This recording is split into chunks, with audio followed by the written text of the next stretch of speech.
Abra su Biblia en Marcos capítulo 16. Quiero que lo tenga ahí, que quiero hablarle de un tema tremendo en este día, hermano.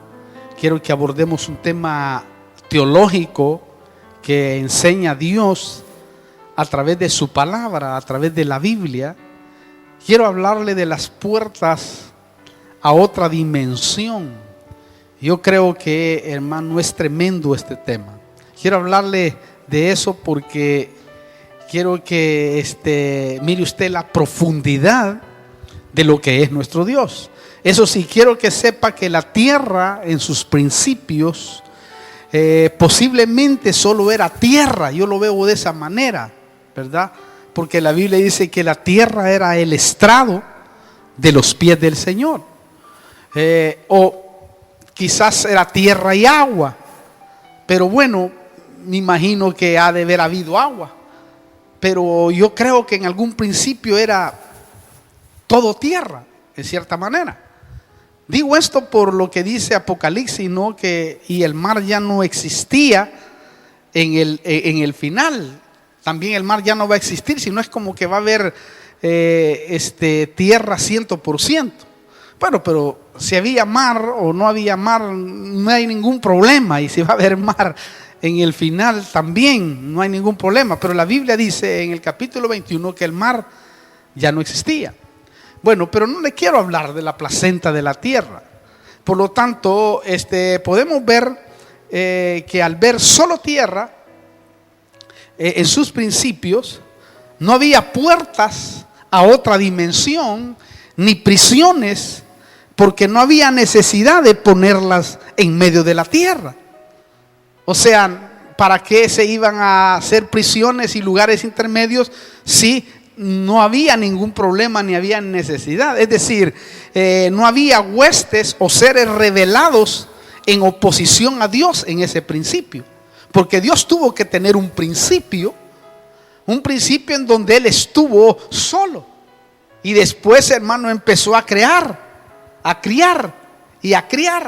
Y así, de esa manera, empezó el Señor a hacer todos los mundos y los universos.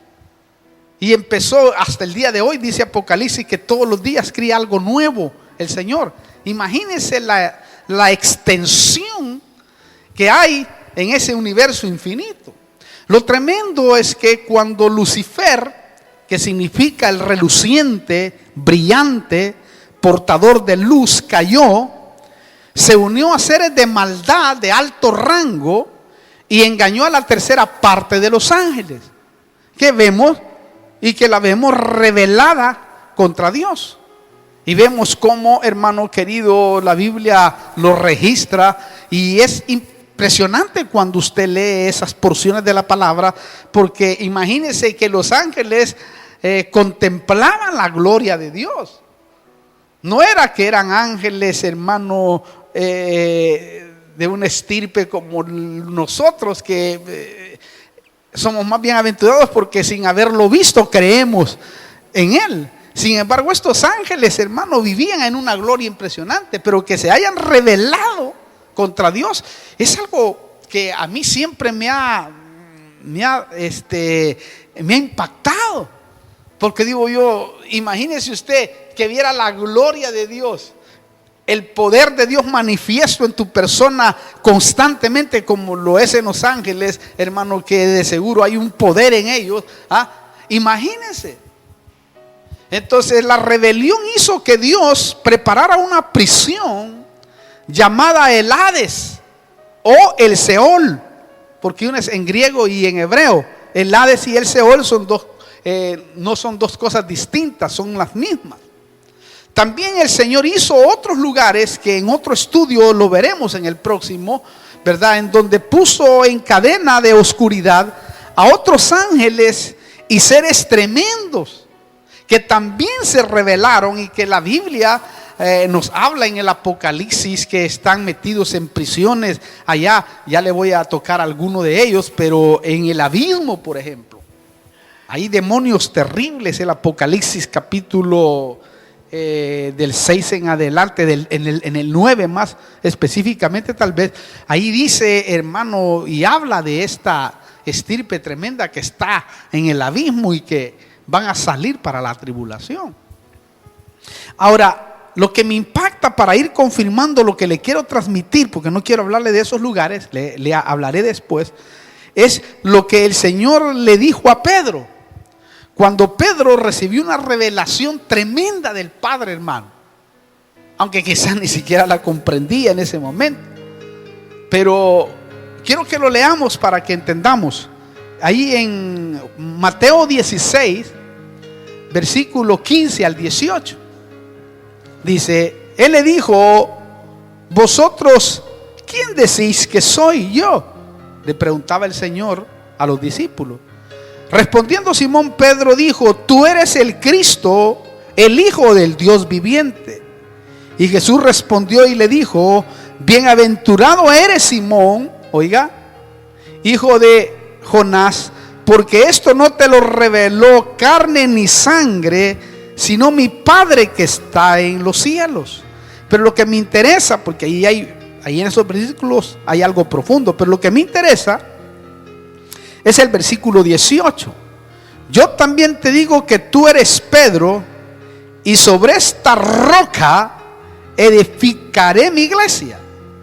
Quiere decir, sobre esta revelación que te han dado, que yo soy el Hijo de Dios, sobre esa revelación voy a edificar mi iglesia. No sobre Roma, que muchos se han tomado y han torcido ahí. No, sobre la revelación que yo soy el Hijo de Dios, que yo soy Dios, sobre ello edificaré mi iglesia. Pero, y me impacta y dice, y las puertas del Hades, oiga eso, no prevalecerán contra ella. Esto es tremendo. Otras versiones dicen, las puertas del Hades, la Biblia Internacional dice, las puertas del reino de la muerte no prevalecerán, no dominarán. Otra traducción dice, ni siquiera el poder de la muerte podrá vencerla, o vencerla, sí, vencer a la iglesia. Oiga eso. Quiere decir que cuando comprendemos ese pasaje de que el Hades, las tinieblas no prevalecerán contra la iglesia, es tremendo, hermano, porque uno recibe una fortaleza impresionante. Uno se da cuenta que aunque uno no es nada ante los ojos de Dios, pero en su misericordia nos dio, hermano, la facultad y el poder y la autoridad para poder hollar sobre serpientes y escorpiones, diablos y demonios, y sobre todo el poder del enemigo, y nada nos dañe. Es maravilloso. Y mire cómo dice ahí. Entonces, a la luz de este pasaje y otros, podemos decir que hay puertas hacia prisiones espirituales, porque las puertas del Hades no prevalecerán.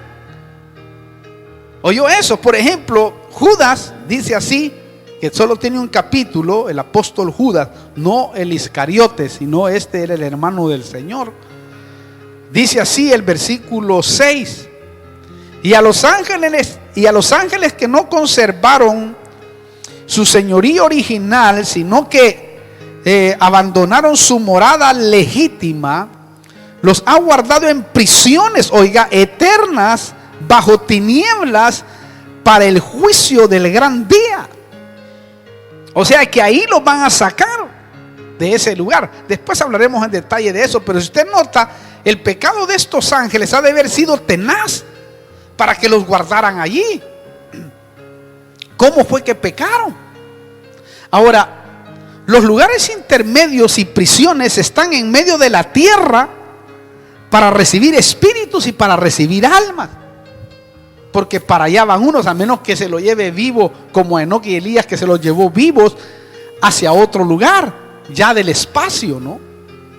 Ese es otro lugar intermedio, que lo vamos a ver después. Por lo tanto, deben de haber entradas y puertas a esos lugares, sí o sí. Incluso, mire, esos lugares son tan tenebrosos que los mismos demonios, dice la Biblia, temen ser castigados por sus superiores.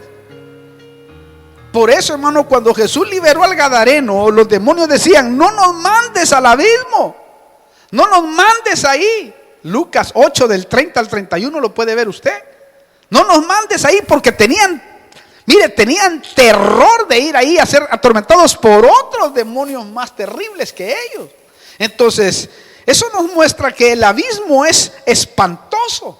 ¿Por qué? Porque deben de haber seres espirituales y palpables en ese lugar. Ahora, la pregunta, ¿los lugares intermedios será un lugar espiritual? ¿O será una dimensión, hermano, distinta a la humana? ¿O será un lugar físico geográficamente? Algunos creen y piensan y dicen que Dios los ha llevado ahí y han visto un lugar geográfico de esos lugares. Algunos han experimentado, han tenido experiencia. Mire, cualquiera que sea la respuesta, esos lugares tienen que tener una puerta de entrada entre lo físico y lo espiritual. Sí o sí. En otras palabras, tiene que haber un límite entre lo que se dice hasta aquí lo físico y hasta aquí empieza lo espiritual. Es como cuando partimos de esta tierra y muere el ser humano. Ahí de ley entra a un lugar espiritual. Por eso, hermano, quiero que examinemos cómo es este asunto, porque es tremendo este tema. Ahora, el infierno fue creado para Lucifer y sus ángeles, no para el hombre. O sea, fue creado específicamente para él. Lo triste es que el hombre, por su rebelión y pecado, va a ser unido a esos lugares en el juicio final. Porque en realidad el infierno, el lago de fuego, ese no se ha inaugurado todavía, sino hasta cuando echen a todos ahí. Aunque cuando Cristo hizo el holocausto para que nosotros fuéramos redimidos, podríamos pensar y decir de que Él lo inauguró, porque Él tomó nuestro lugar. O sea, hizo toda la ruta que hace alguien pecador que muere y va hacia ese lugar, porque Él lo hizo completo. Él era el Cordero de Dios que quita el pecado del mundo. Y el Cordero, según los sacrificios levíticos, tenía que ser quemado entero. Es decir, tenía que haber hecho holocausto, si no, no era agradable a Dios. Por lo tanto, podemos decir que el Señor lo hizo en su totalidad para que nosotros ya no tengamos parte de ninguna manera.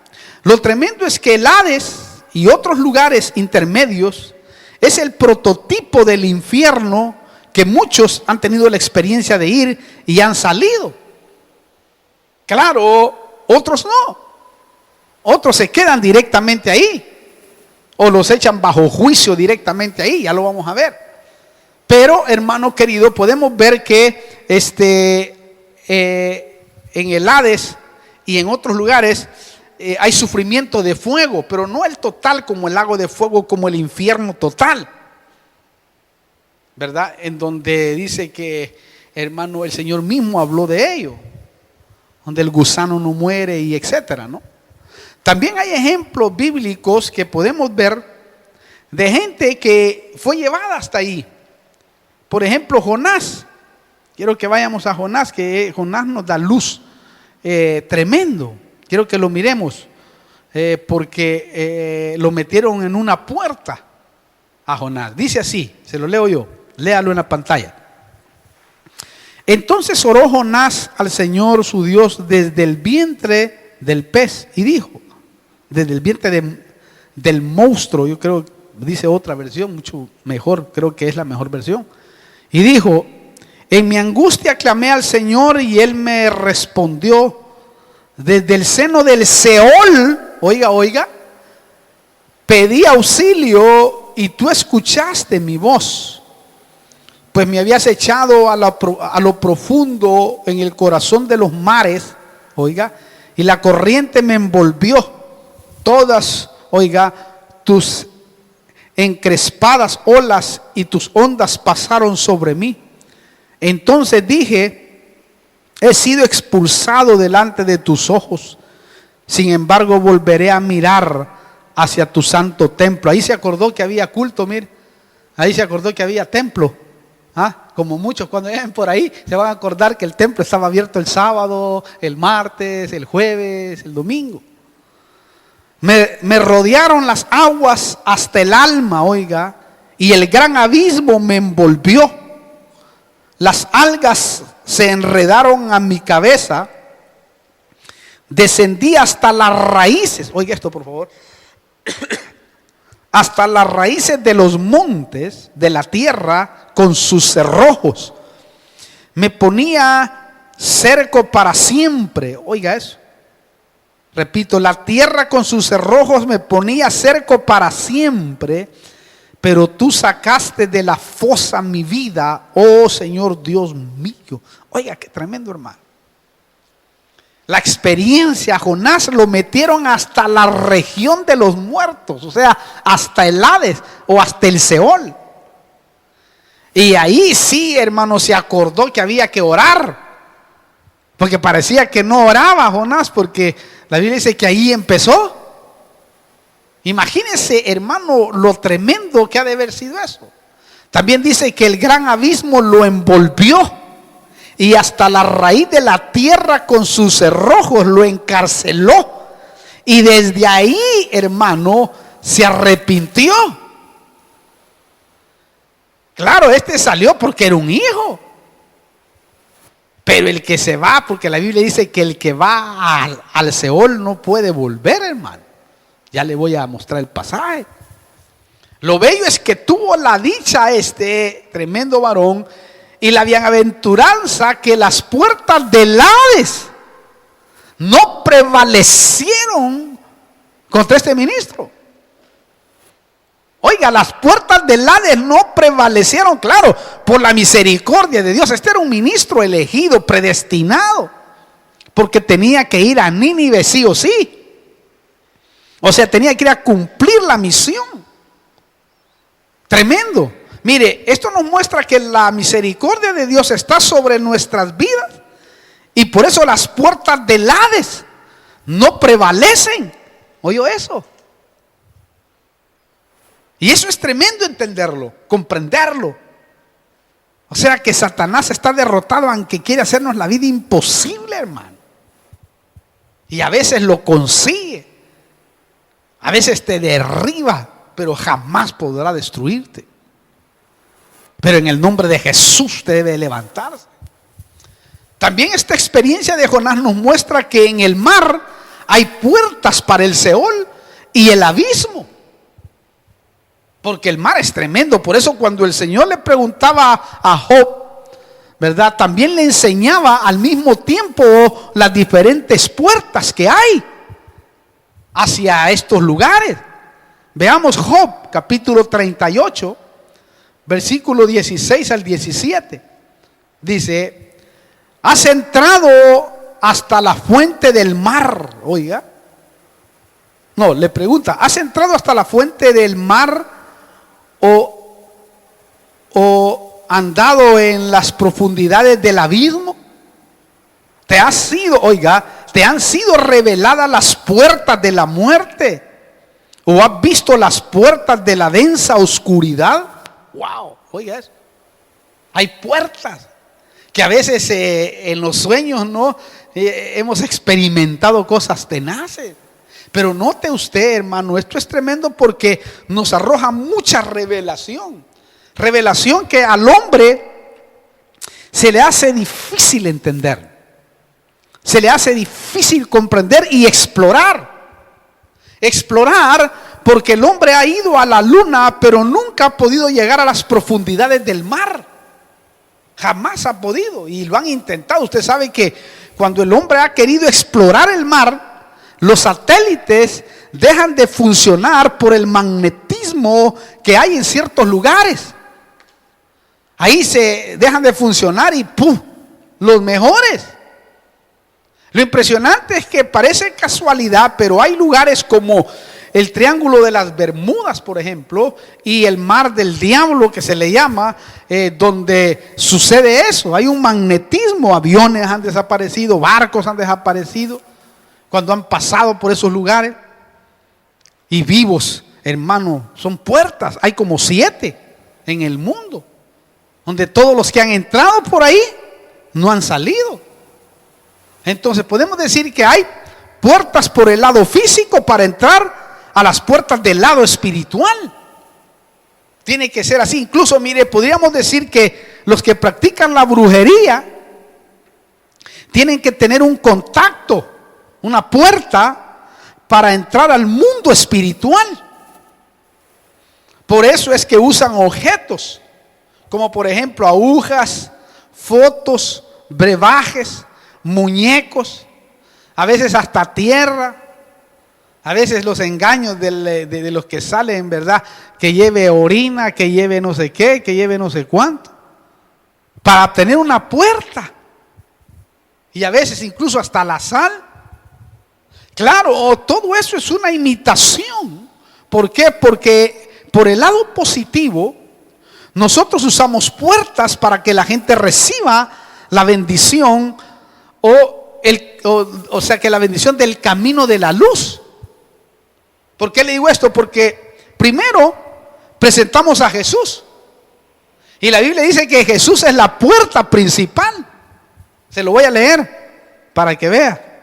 Y nosotros estamos presentando una puerta para que la gente se introduzca y ahí pueda ser verdaderamente libre. Juan 10:9 dice así: yo soy la puerta. Oiga, si alguno entra por mí será salvo. Oiga, y entrará y saldrá y hallará pasto, alimento, no solamente físico, sino espiritual. Nosotros presentamos la puerta, una puerta dimensional impresionante, porque cuando tú entras por esa puerta, lo recibes en tu corazón, le permites, hermano, que él entre. Entonces, hermano, las bendiciones que proceden de él vienen hacia nosotros. Cristo es la puerta principal para que el hombre tenga acceso a otra puerta de dimensión espiritual. O sea que el que no entra por Cristo no puede tener otra puerta de dimensión con el Padre. O sea que a partir de ahí Él nos abre la puerta con el Espíritu Santo para que entremos por la puerta de los dones, por la puerta del fruto, por la puerta de la bendición espiritual del Padre. O sea que Cristo, hermano, es la puerta que nosotros le presentamos a la gente. Aparte, nos dio el poder y la autoridad para usar puertas. Por ejemplo, otra puerta son las manos. Las manos de nosotros son puertas para que la gente reciba bendición y sanidad. La Biblia dice: y pondrás las manos sobre los enfermos y sanarán. Quiere decir, yo soy una puerta para que la gente reciba esa bendición. Usted es una puerta cuando le pone las manos a sus hijos. Por eso úselas. Si sus hijos están enfermos, si su marido, su esposa o quien sea, hermano querido, dentro de su casa le pide una oración, hágala. Y Dios se va a glorificar. Incluso también dice, si alguno está enfermo, que llame a los ancianos de la iglesia y que use la puerta. ¿Qué? El aceite. El aceite es otra puerta. Llame a los ancianos de la iglesia y que lo unjan con aceite para que de esa manera se haga la obra. Imagínese, hermano, cuántas bendiciones a veces la gente pierde, cuántas puertas Dios le invita a que entre Dios a la gente y no entran. Entonces, cuando usted se sienta así, llame a los ancianos de la iglesia y para que le pongan las manos. Y no es que el anciano lo va a sanar ni el pastor, sino que es la obediencia a entrar a esa puerta. Qué maravilloso cuando uno entiende eso, hermano. Por eso también la Biblia dice orar los unos por los otros, quiere decir, usen las puertas que tienen. Incluso, mire, por la fe la gente lleva pañuelos que tocaba Pablo y la gente sanaba. Quiere decir que hay momentos en donde Dios te va a dirigir, quizás para que traigas una prenda de alguien que tú necesitas y Dios se puede glorificar, pero no todo el tiempo. No es que va a agarrar eso para hacer dinero, para hacer pisto. o para, hermano, estafar a la gente. No, eso es por puro rema. Eso es porque usted está sintiendo algo espiritual. Yo lo veo así, de esa manera, hermano. La gente llevaba y Pablo oraba por ellos. A mí me pasó una experiencia hace unos 25 o más años, unos 20 años atrás, acá en Neuquén, cuando estábamos allá por primera junta.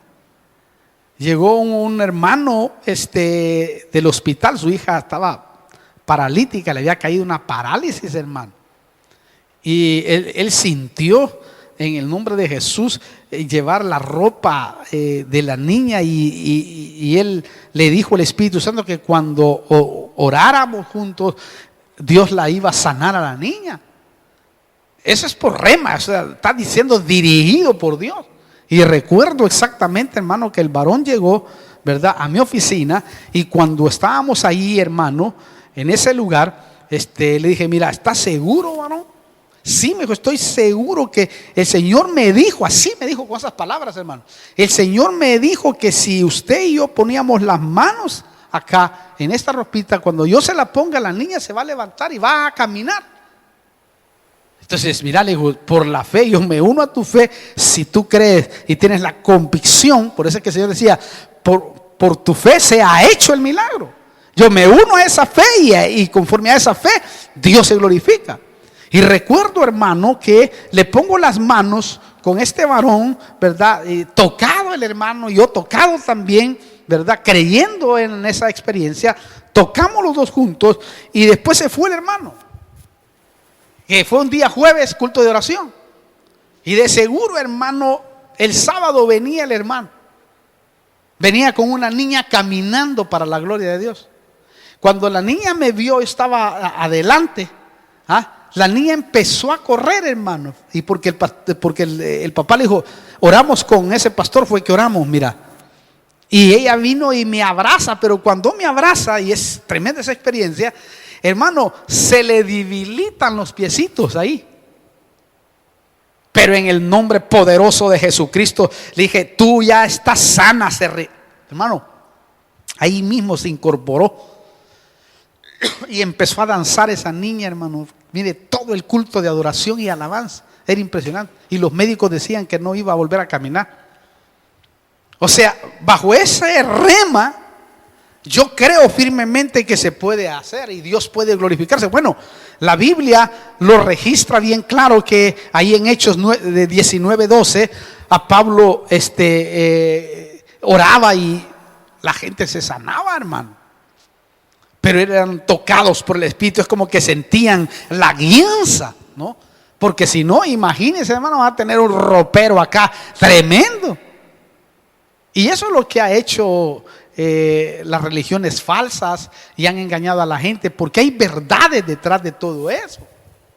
Entonces, todo esto son puntos de contacto físico entre la dimensión que vivimos a otra puerta de dimensión, que es lo que hace y provoca, y Dios se mueve, o el enemigo también, hermano, que es un imitador, se mueve por el lado negativo. Por eso podemos decir que el Hades no tiene una sola entrada, sino varias. Claro, el mar es una de las puertas más sobresalientes que nos muestra la Biblia, porque ahí hay dioses no comparados al nuestro, pero lo hay en las profundidades. Isaías, por ejemplo, vamos a ir capítulo 27, Isaías 27:1, dice así: aquel día el Señor castigará con su espada feroz, grande y poderosa, oiga, al Leviatán, serpiente huidiza, y otro, mire, y al Leviatán, serpiente tortuosa, oiga, 2, y matará al dragón Arraat, que vive en el mar. ¿Oyó eso, hermano? Hay dos clases de Leviatán. El Leviatán es un demonio inhumano y destructor, un monstruo marino. Yo cuando estaba estudiando esto me di cuenta de que es posible que Dios haya mandado, porque las mejores versiones no dice una ballena, no, sino que dice un monstruo marino. Digo una ballena porque, aunque Dios puede hacerlo, pero si lo vemos naturalmente, tal vez no podría una ballena haberse tragado a Jonás, aunque Dios puede llegarlo a hacer innegablemente. Pero yo más creo que era un monstruo marino, porque una ballena puede ser muy grande, pero no le cabe un hombre en su boca, porque es muy chiquita la garganta. Han habido otros, lógicamente, peces como los chacalotes, que son inmensos y se han encontrado ya hombres tragados en ellos. Pero en el caso de Jonás, fue un monstruo marino, dicen las mejores versiones. También está Raat. Raat es un demonio marino conocido como dragón del agua. Así se conoce en Job, capítulo 26, 12, Isaías 51, 9. Ahí puede verlo uno. También Apocalipsis 13, 1 dice: y vi que del mar subía una bestia que tenía 10 cuernos. O sea, nos da la referencia, aunque ahí, cuando está hablando del mar, que sale la bestia esa, nos habla de naciones, nos habla de personas, ¿verdad? Porque la Biblia está escrita en diferentes dimensiones, ¿verdad? Y en este caso, cuando habla de que subía esta bestia, sube de las naciones, ¿verdad? También está una interpretación de esa manera. Eso es para darle un dato nada más. Entonces, una de las puertas o punto de contacto con la dimensión terrestre es el abismo o los abismos de los mares. Ahora, en Jonás hay un detalle que no lo quise destacar en el principio, pero se lo quiero destacar ahora. Hay un detalle muy importante que hay que destacar para confirmar más todo lo que le estoy hablando. Jonás capítulo 2, versículo 6. Atienda bien. Dice: descendí hasta las raíces de los montes. Oiga, la tierra con sus cerrojos me ponía cerco para siempre, o sea, para que no salga. Pero tú sacaste de la fosa, mira dónde había caído ya mi vida, oh Señor Dios mío. Note, la tierra tiene lugares con cerrojos, como las puertas que comúnmente conocemos. O sea que cuando se abren esas puertas y se cierran, a ser tenebroso eso, hermano. Esto quiere decir que la tierra tiene puertas. Tiene puertas que aquí está confirmando claramente Jonás. Y ahí le ponen seguridad para que nadie pueda salir. Eso es tremendo, hermano. Como cuando el libro apócrifo de Enoc habla acerca de cómo de Nicodemo, perdón.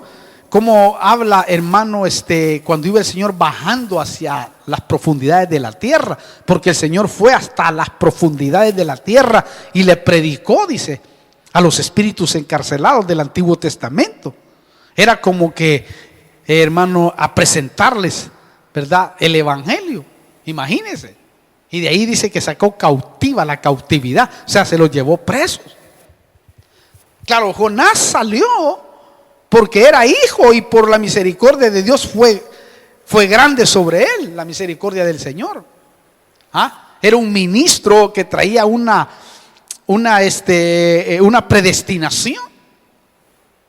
Y Dios quería que fuera a hacer, hermano, lo que se le había encomendado hacer. Truene, llueva o relampaguee, el que está predestinado a una función de parte de Dios va a tener que ir, hermano. Y si tiene que probar el infierno, lo va a hacer probar el infierno para que se dé cuenta, hermano querido, quién es nuestro Dios. Y de ahí, hermano, lo va a hacer ir a hacer la voluntad, lo que ya se predestinó de antemano. Bueno, el caso de Jonás está bien claro. Claro, Jonás salió por eso. En otras palabras, las puertas del Hades no pueden prevalecer con un hijo del Señor, ni con la iglesia. ¡Hala, qué bendición! Hay que entenderlo. Ahora, yo termino con unos versículos para enriquecer aún más el tema y de las puertas a otra dimensión, conocidas por Moisés. Moisés, hermano, es tremendo porque Moisés conocía todo esto. Incluso conocía que había un libro, fíjese. En una ocasión dice: Señor, para salvar a Israel, bórrame del libro si tú quieres. Pero, hermano, de ahí no puede ser borrado nadie, ¿va? Pero quiero que vaya a Números, capítulo 16, porque aquí hay una experiencia impresionante de algunos que se fueron vivos, hermano, al Seol. Versículo 28 del Números 16. Y Moisés dijo, porque había una rivalidad, le voy a hablar un poco, entre Coré se rebeló contra Moisés, y es tremendo porque, hermano, ensució y contaminó a los 250 santos sacerdotes ungidos que estaban ahí. Imagínense, hermano, y se vinieron en contra de Moisés. O sea, Coré fue a los principales, a los que oficiaban. Y entonces, bueno, dijo, está bien, dijo Moisés, si ustedes tienen razón, vamos a ponerlo este asunto delante del Señor y vamos a ver a quién escuche. Y oiga esto, por favor, y a mí me impacta eso. Y dice, y Moisés dijo: en esto conoceréis que el Señor me ha enviado para hacer todas estas obras y que no es iniciativa mía. Es decir, ya Dios me llamó y ahora esto es lo que estaba diciendo con Moisés, esto es lo que Dios me ha dicho que les diga. Y dice, y sigue, versículo 29, si estos mueren como mueren todos los hombres, o si sufren la suerte de todos los hombres, entonces el Señor no me envió.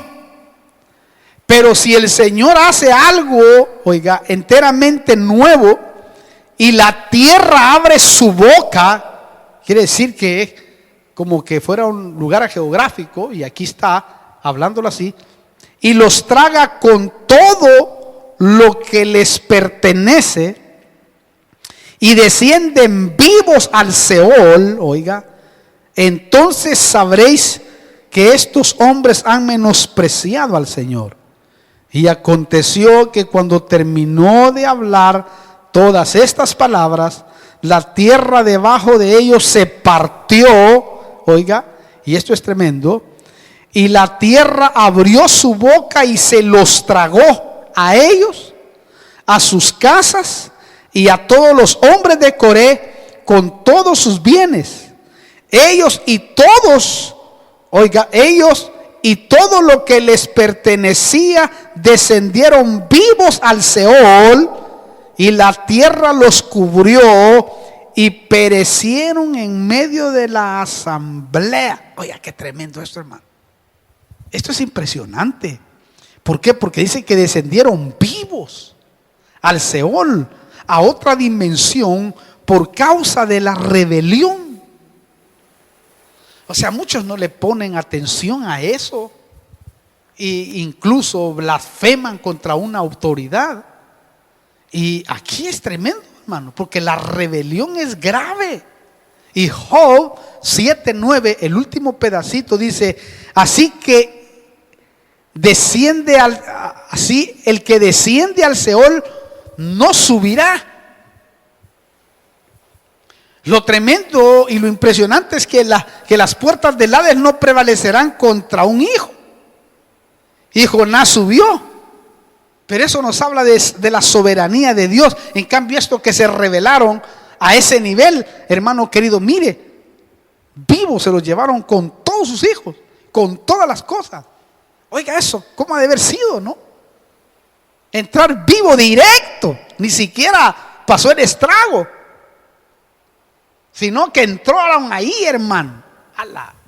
Esto es impresionante cuando uno lo lee, porque hay cosas impresionantes ahí. Ahora, algo para pensar y finalizo. Algo para pensar y finalizo. Vamos a pensar bien. Fíjese que Jesús antes de morir dijo estas palabras y a mí me impacta. Dijo: Padre, en tus manos encomiendo mi espíritu. Y Esteban dijo, cuando lo estaban apedreando: recibe mi espíritu. Es como: Padre, protégelo, guarda mi espíritu. ¿Me entienden? Pensando en voz alta, pensemos. Podría ser que al llegar el momento de división entre esta dimensión y la otra, existen huestes que están listas para pelear por nuestro espíritu, como en el caso de Moisés. A mí me impacta eso. Eso es para que usted piense. Padre, en tus manos encomiendo mi espíritu, guárdalo, protégelo. Y Esteban también, ¿verdad? Recibe mi espíritu. Porque en el momento de la muerte hay algo, hermano. Claro, en el caso de Moisés, dice que peleaban por su cuerpo cuando murió. Y Dios lo enterró. En el versículo 9 de Judas, que tiene un capítulo 1:9, dice,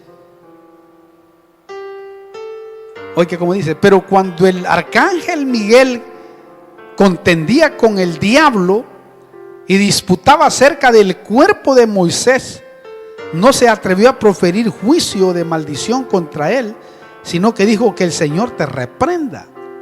Oiga esto. Había una pelea con el cuerpo, hermano. Ahora pensemos también, ¿por qué? Yo me imagino que tal vez el Señor lo enterró, se lo llevó, porque la gente quizás lo iba a idolatrar, porque era Moisés muy querido en gran manera. Y dijo: esto es capaz que levantan una imagen, como levantaron un becerro, y van a empezar a adorar a Moisés. Porque sabemos nosotros que Israel tendía a que siempre que moría un profeta, desagradaba a Dios, hermano. Se volvía el anatema, a lo abominable a Dios. Era tremendo eso, hermano. ¿No será que por eso tenemos un ángel guardián? Porque tenemos un ángel guardián y ángeles custodiando nuestro espíritu cuando morimos. Hay experiencia de muchos que han regresado y luego se han vuelto a ir con 2 ángeles custodiándolo. La experiencia de un pastor comentaba de que su mujer murió de repente en el hospital de una enfermedad, y él cuando llegó estaba muerto y empezó a llorar ahí. Y dijo: Señor, le dijo, te lo pido en el nombre de Jesús, que me des la oportunidad de algunas palabras nada más, porque quiero oír a mi esposa en el nombre de Jesús. Algunos querrán oírla, otros de Dios mío, que se vaya lo más pronto, ¿va? Pero este le dijo, y cuando la mujer, hermano, estaba ahí, él la tocó, abre los ojos y lo regaña. Era regañona la hermana, de las mujeres regañonas que hay, y le dice: ¿por qué me llamaste? No, quería que me dieras el último saludo, la última regañada. ¿Por qué me llamaste? ¿No ves que tú, le dice, has predicado del paraíso y del huerto, de lo hermoso que es, pero no te imaginas la belleza de lo que es eso? Cuando iba llegando, los ángeles oyeron una voz que les dijo que me regresaran para darte la experiencia de lo tremendo y real que es eso. Y aligerate, ¿qué querés?, le dijo, porque ahí están los 2 ángeles esperándome, porque me tengo que ir para ese lugar. Y no le dijo: andate de una vez. Ok, y ahí partió el hermano. Lo que trato de decir es que hay dos ángeles, así como hay demonios también. Algunos dicen dos, no sé, puede ser. Si hay dos ángeles, que hayan habido experiencias de ángeles, hay demonios que agarran el espíritu cuando alguien muere sin Cristo, ¿verdad? Y se lo llevan. Una película que lo hace bien eso es Ghost, película vieja, que yo creo que así es. Especialmente cuando se llevan a aquel ladrón, los demonios, ¿va? Y lo meten debajo de la tierra, hermano. Agarran su espíritu y impresionante. Y yo creo firmemente que cuando nosotros partimos, hay ángeles que van custodiando. Eso sí, las puertas del Hades no prevalecerán contra los que aceptan la paternidad de Cristo. Por eso, hermano, el hombre necesita recibir esa puerta. Yo quiero orar y quiero que me ayude usted a orar primeramente por los que están acá viéndonos por YouTube, y después oramos. Pero quiero que oremos delante del Señor por aquellos que nos están viendo. Usted que está ahí, la única respuesta, la única solución para no ir a ese lugar horrible es Jesús. Si usted se arrepiente con todo su corazón, con toda su alma, le pide perdón a Dios, Él lo perdona y es librado de ahí. Y la promesa que ni las puertas del Hades prevalecerán contra la iglesia se hace realidad en usted. Bueno, esta es su oportunidad. Si usted desea recibir a Cristo como su único y personal Salvador, lo único que tiene que hacer es hacer esta oración. Repítala ahí y decir: Señor Jesús, vengo delante de tu presencia. Te recibo como mi único y personal Salvador. Perdona mis pecados, borra mis rebeliones, entra a mi corazón y hazme una nueva criatura. Quiero ser parte de tu familia, quiero ser parte de tu reino. Te pido que me recibas en el nombre poderoso de Jesús. Gracias. Tú que estás ahí, que quizás estás caído, quizás te has apartado, Dios te llama también para que te reconcilies con Él. Y así, de esa manera, no vayas a tener la desgracia de quizás experimentar cosas que no deberías experimentar. Tal vez Dios te está llamando también en este tiempo para que te reconcilies y de esa manera vuelvas otra vuelta a tener la oportunidad de seguir en el Evangelio. Y si estás enfermo también vamos a orar, pero vamos a hacer la oración que Dios quiere a tu favor. Padre, venimos delante de tu presencia. Oramos, Señor, por aquellos, Padre, que en el nombre de Jesús te están recibiendo. Padre, perdona sus pecados, borra sus rebeliones, entra a sus corazones y hazlos nuevos, Señor. Que en el nombre poderoso de Jesús, Padre, tú los escribas en el libro de la vida, Señor. Y que a partir de hoy, Padre, que son parte de tu familia, tu Espíritu Santo los guíe y los guarde. En el nombre poderoso de Jesús. Aquellos, Señor, que están reconciliándose, la iglesia que está acá también, Señor. En el nombre de Jesús te pido que te glorifique de una manera en especial, Padre. Y que ahora, Señor, toque sus vidas para que una nueva experiencia delante de tu presencia vuelva a renacer en ellos y se reconcilien contigo, Señor. Y así, de esa manera, puedan buscar una iglesia o venir acá, si es que viven por estos lados de Buenos Aires. Y así estaremos atendiéndolos. En el nombre poderoso de Cristo Jesús. También oramos por los enfermos, por los que están acá enfermos también. Si hay alguno que esté enfermo, glorifícate, Señor. Pon tu mano en sanidad sobre ellos. Que el don de sanidad se manifieste en este momento y las vidas puedan recibir allá detrás, Señor. Ahí estas ondas pueden llegar hasta ahí, Padre, y tocar toda enfermedad inmunda y ser sanada. En el nombre poderoso de Cristo Jesús, reciba sanidad. todo dolor de cabeza, todo dolor estomacal, toda desviación de la columna, todo quiste, toda enfermedad venérea, ahora en el nombre de Jesús, sea curada para la gloria de tu nombre. Te lo pido en el nombre de Cristo. Amén y amén.